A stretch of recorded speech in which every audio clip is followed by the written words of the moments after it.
O pessoal tá falando para falar como foi a audiência no Egito. A última audiência eu perdi, a custódia foi para a avó, por conflito de interesse. Como assim? Como assim, Foi, conflito de interesse? vamos dizer assim, que meus advogados descobriram que um dos juízes era amigo da família. Ah, Corrupção. meu. E Então, detalhe que a guarda lá deveria ser da mãe, por lei, né, Karen? Lá? Lá. Lá também? Até os Lá 13 também. anos, a guarda Até os obrigatoriamente 15. 15. Até os Tem 15. isso lá, então? Pô. Tem, acharia. O filho é da mãe até os 15 anos. Por isso que o meu advogado ficou doido quando a gente perdeu a primeira. Ele falou, não é possível. Aí representou o juiz e agora nós vamos para a segunda instância. Porque eu só vou sair de lá com o meu filho ou dentro de um caixão. Rafael e Vanessa, o pessoal aqui no chat tá falando que não tá muito bem explicado o caso. Tem como fazer uma explicação mais ampla e para quem não sabe nada, assim, Sim. entender tudo? O pessoal tá falando, tô confuso, em que pé que tá, como tá, vamos ver. Vamos lá. Você quer começar? Vou só começar passando assim um resuminho e aí eu jogo pro Rafael, que é a parte criminal. Eu conheci a Karen pela internet e aí quando ela vem, né, chorando e trazendo a história dela, a gente fez uma consulta, conversou e aí quando eu entrei no processo, eu vi que o processo na parte de família, ele estava muito parado, digamos assim, né? Sempre. E só que a gente percebeu que esse caso, que deveria ser um caso de família, não era um caso de família. Não, a gente percebeu que era um mais, crime. E aí foi quando... Então, a Karen chega pra mim com um processo onde tinha guarda unilateral pra ela, não tinha um pedido formal de justiça gratuita, não tinha um pedido formal para carta rogatória ser por meio de justiça gratuita, que a carta rogatória é muito caro e enfim, né? A gente conseguiu a justiça gratuita, conseguimos enviar essa carta rogatória que passa pelo Ministério da Justiça, tem todo um trâmite. E quando esse caso chega para o Rafael, ele fica um pouco mais resistente, né? De pegar o caso. Porque o caso estava muito, muito, muito ruim. Enrolado? Ele estava numa delegacia da Polícia Civil de Valinhos. Valinhos, Vinhedo. Foi. Valinhos. E aí, eu acho que ele pode até falar melhor o desenrolar, porque toda a vitória aí se deu muito na área criminal. Basicamente foi o seguinte, vou resumir a história. A Karen se casou com um egípcio aqui no Brasil, certo? Então, isso Sim, que eu queria... sim. vamos Casei lá. lá. Ela se casou com um egípcio no Brasil.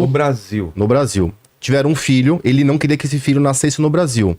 Ele tinha, sei lá, uma vontade, um desejo, um fetiche, que o filho nascesse americano. Então combinaram, Karen, você vai para os Estados Unidos, tem o seu filho lá. Ela foi para Nova York, teve Ou o talvez filho... já tramando já o... Talvez já tramando a questão do passaporte. Olha eu com a placa lá na frente do palácio. Do palácio. Coloca pra gente aí, para o pessoal ver, Léo. E aí, muito bem. Aí teve o filho, voltou pro Brasil. No Brasil, quando ela trouxe essa criança, ainda com 28 dias, né? Muito pequenininha. E começaram a ter problemas no relacionamento. Ela sofria violência doméstica. 3 vezes. E tinham problemas financeiros graves. Não tinha condições, porque ele não trabalhava. Até então ele era um atleta da seleção egípcia de judô, não é? Antes era no Egito, mas em Campinas... Depois foi para Campinas. E com esses problemas financeiros, ele falou, Karen, vá para a Inglaterra, tem alguns amigos que vão te receber lá, e você vai trabalhar lá e você vai trazer o dinheiro para cá, até a gente se restabelecer. E assim ela foi. Ela foi para a Inglaterra, a criança ficou com o pai no Brasil, e aqui no Brasil ela mandava dinheiro semanalmente para ele. Até que um dia, né, teoricamente a questão financeira estava resolvida, ela voltou, foram 10 meses? Quase 10. Quase 10 meses, voltou pro Brasil. No dia que ela voltou, ela estava combinado dele receber ela no aeroporto. Sim, eu falei com ele em conexão. Ele, tudo bem, vou te buscar, tudo bem. Com Uber grande, né? Um certo dia, no dia que ela chegou, ele tá esperando com as malas, trouxe vários brinquedos pro Adam, trouxe roupa, trouxe tudo. Não chega. Quando foi descobrir, naquela mesma manhã, ele tinha saído de casa e desaparecido. Né? Depois, na cronologia, se descobriu que ele foi para casa de alguns amigos, né, da religião dele, e ficou lá acobertado até ir pro Paraguai, Madrid, Egito. Então, tudo isso foi feito clandestinamente. Sim. Porque ele não conseguiria sair do país com o passaporte brasileiro. Então ele sai, não consta. A Polícia Federal vasculhou todas as saídas, não consta a saída nem dele e nem da criança do Brasil. E aí que se começa a levantar a questão do sequestro internacional. Porque até então, na delegacia de Valinhos, existia um inquérito de maus tratos. Foi. E todo mundo batendo cabeça. Não, calma aí. Quando a gente assumiu, a gente fez essa cronologia, entendeu? Perfeito, ele saiu do Brasil sem autorização da mãe e sem a saída formal do país para o Egito. Logo, ele cometeu um crime. Esse crime tem pena. Essa pena vai até 6 anos de prisão. Foi então que nós batemos novamente na Polícia Federal. Só que dessa vez eu não fui na Polícia Federal. Eu fui no Ministério Público Federal. Falei lá com o doutor Ricardo. Qual que é o nome dele? Ricardo. Um procurador muito atencioso. Me atendeu, despachei com ele. Falei: olha, aconteceu isso, nós vamos requerer a instalação de inquérito policial. Você me ajuda? Ajudo. Foi instalado inquérito policial na Polícia Federal. E aí começou a se trazer à tona a questão do sequestro. O que tinha de fato acontecido. E aí, nesse meio termo, Justiça Federal decretou a prisão preventiva dele. Na sequência, o encaminhamento para a linha vermelha da Interpol. Então ele se tornou um procurado internacional. Ato contínuo, a criança, o Adam, foi incluído na linha amarela de crianças desaparecidas. E o último ato aqui no Brasil foi a extradição. O pedido de extradição. Porque ele é brasileiro. Porque ele é brasileiro. E aí, nós entramos num embate diplomático. Por quê? Existe um caso aqui no Brasil, Vilela, talvez você vá se lembrar, de uma brasileira. Ela foi para os Estados Unidos. Brasileira nata.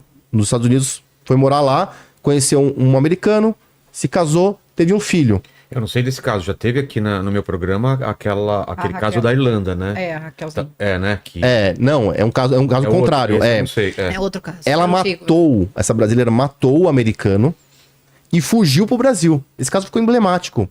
E aqui no Brasil existia uma regra que dizia o seguinte: o Brasil, existe ainda na verdade, o Brasil não extradita brasileiro nato. Ou seja, o brasileiro que é nato, nasceu brasileiro, se ele vai para qualquer lugar do mundo e comete uma atrocidade qualquer... E volta para cá? Volta para cá, o Brasil não pode extraditar. Mas não pode significa que ele pode prender. O caso do Robinho, por exemplo. Claro. Robinho, a Itália pediu a extradição dele. O Brasil falou: não, extradição não. Mas, até foi um ato corajoso da justiça. Vamos cumprir a pena aqui. E está cumprindo a pena aqui o Robinho hoje. Nesse caso da brasileira, olha que interessante. Isso ficou anos no Ministério da Justiça, com pressão do governo americano. Aí entra a pressão.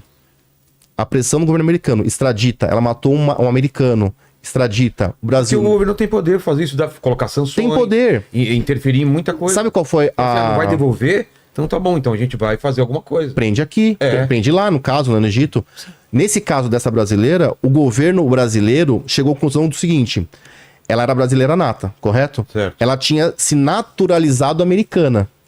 E havia uma regra naquela época, hoje não tem mais, de que o brasileiro nato que se voluntariamente perde a nacionalidade brasileira. E ela foi então extraditada. Foi um caso, o avião americano pousou aqui e levou ela para cumprir prisão perpétua lá nos Estados Unidos. Então veja, a gente ainda tem uma esperança mínima de que no Egito também se aplique uma regra parecida. Ou que pelo menos o Egito se digne a prender esse indivíduo. E ele, uma vez preso, resolve nossos problemas, né? Porque o que a Karen quer, deseja, espera e precisa é a volta do filho. Só meu filho. O que acontecer com ele, é problema dele. Mas aqui no Brasil não pode pisar mais. Mas a gente quer ele preso também. Vai ser do... Eu, inclusive, prometi pra ele, viu, Vilela? Tinha uma vez que ele me mandou mensagem, ele começou a me assediar pelo telefone, né? Você nunca vai acontecer isso. Inclusive tem um episódio no consulado egípcio aqui no Rio de Janeiro. O quê? Lá no Rio de Janeiro. Nós fomos lá, eu e Vanessa, pra despachar qual que era o documento? Pra legalizar os documentos. Legalizar o seguinte, tinha as decisões brasileiras, precisa traduzir, tradução juramentada, e tinha que ter um carimbo do Egito pra mandar lá pro Egito mesmo. Consularização. Consularização, E nós fomos lá porque só consulariza no consulado do Rio de Janeiro. Aí eu consegui ir lá em Brasília. Ou em Brasília ou Rio, mas Rio era mais perto, a gente foi lá pro Rio. Aí foi lá pro Rio, e o tratamento ali foi assim, o pior que existe. O embaixador desceu... Aqui no Brasil mesmo. O embaixador, o cônsul egípcio no Brasil desceu de shorts pra atender a gente, super mal educado, e a secretária dele disse pra mim, essa criança nunca mais volta pro Brasil. Ou seja, o governo egípcio bate no peito, porque o cônsul egípcio aqui no Brasil, ele representa o presidente egípcio. E nós somos tratados como bandidos, e houve um momento que nós achamos que a gente ia ser preso. Não foi? A gente com mala, e ele, não, daqui vocês não saem mais. Não, como assim não sai mais? A gente começou a brigar lá e deu certo, né? Mas foi, assim, um tratamento horrível. E eu ouvi da boca do funcionário do Egito de que o Adam nunca voltaria pro Brasil. Deixa eu só fazer um adendo. É bem sujo no estilo da casa que ele deixou, o consulado, tá? É muito degradado. E a gente vai baixar a cabeça pra isso, né? O Lula, o nosso governo vai baixar a cabeça pro Egito, pra tudo que tá fazendo com um cidadão brasileiro, cara. Vilela, eu penso assim, o Brasil, com todos os problemas que nós temos, nós somos um país grande do ponto de vista internacional. Principalmente, e aqui não é desfazendo do povo egípcio, muito pelo contrário. Eles têm uma baita de uma história, foram potência já, mas hoje o Brasil, ele é maior que o Egito. Então a gente precisa que o governo brasileiro realmente pressione. Sem pressão, isso não vai acontecer. Porque todas as decisões que amparam a Karen, ela já tem. Ela tem um papel lindo na casa dela. Ela pode colocar num quadro e admirar. Mas ela não tem o filho. Por quê? Estamos esbarrando em problemas diplomáticos que só vão se resolver com boa vontade. Porque não adianta falar pra gente, o Egito não é signatário de Haia. Tudo bem. Só que o Egito é signatário de vários tratados com o Brasil. O Egito tem relação comercial com o Brasil. O Egito tem relação diplomática com o Brasil. Existe um embaixador brasileiro, egípcio aqui no Cairo. Existe um embaixador brasileiro no Egito. Sim. Então, poxa... A impressão que eu tenho é que um simples telefonema já poderia colocar uma pressão, mas o telefonema tem que partir do Lula. E eu não sei que agenda complicada é essa que não consegue incluir na pauta a necessidade de retorno de uma criança brasileira que foi sequestrada. Então, assim, a gente nem tá pedindo pro Lula pressionar a extradição, que eu também quero muito que aconteça. Sim. Mas a gente tá pedindo, primeiramente, a Karen tá indo pra lá agora, em março. Por que não ter um apoio maior da embaixada? Qual que é o problema? O que a gente tem que fazer? Eles não me garantem nada. Eles não... Lembrando que a gente atuou num caso de uma criança raptada para a Coreia do Sul. Sim. Não é? Sim. E lá foi difícil também. Mas lá a embaixada deu muito mais assistência. Todo suporte. Muito. Todo Mas suporte. a mãe também, vamos tirar o chapéu para Damares, porque ela contratou segurança, ela foi determinada. Foi uma operação de guerra mesmo. Foi uma operação de guerra. Não é fácil. No Egito vai ser muito mais difícil, hein, Karen? Mas vamos lá, a Coreia do Sul faz parte da Convenção de Haia. Então, não é tão simples, mas é mais fácil. Agora, o que a gente precisa é uma embaixada atuante. E o presidente também fiscalizando e cobrando. Mas as embaixadas estão deixando a desejar. Mas principalmente essa do Egito. Vamos lá, você conseguiu tirar o passaporte do Adam por uma decisão do Brasil. Em Londres. Em Londres. Sim. Agora, se você fosse tentar tirar lá no Cairo, você não ia conseguir. Que Londres mandou fazer no Cairo, e aí depois teve intervenção de Brasília. Então eu não sei o que acontece ali, que parece que tem uma energia que não deixa as coisas acontecerem lá. É lá a questão. Então, se eles sabem que ela é uma mulher que vai estar lá dia 20, a gente não vê um apoio e eles estão em silêncio ensurdecedor num grupo de WhatsApp que a gente tem. Então a Karen pede respostas, ninguém fala nada. Chegou uma hora... Não respeitam ela. Então chegou uma hora que a gente teve que cobrar junto, eu e Rafael cobrando junto. E nem vocês tiveram respostas. E ele começou a ignorar a gente também, coisa que não acontecia. Costumava ter um pouquinho mais de diplomacia e agora eles estão ignorando a gente também. Então assim, hoje a gente precisa muito do Lula, Vilela. A gente precisa que esse presidente cobre. Eu tô falando de um simples telefonema, não deve ser tão simples, né? Deve ter uma agenda para, mas é possível. É possível. Para qualquer outra coisa eles conseguem. E já extraditaram estuprador lá foi Dubai, né? Foi Dubai. Então a gente sabe que se o governo quiser, mas por que não estão tão atrás? Porque ainda não tá tão midiático o caso. E quanto mais mídia a gente der, mais pressão. Mais pressão as pessoas vão fazer nesse governo. A Karen tá aqui, ó. em frente ao palácio, pedindo uma visibilidade. Ela nunca foi atendida, tá? Pelo presidente. E o presidente, ele é um presidente que tá aí pelo povo. Ele foi eleito pelo povo e é para trabalhar pro povo. Não é um favor. Mas ainda assim a gente pede encarecidamente para que olhem por esse caso dela.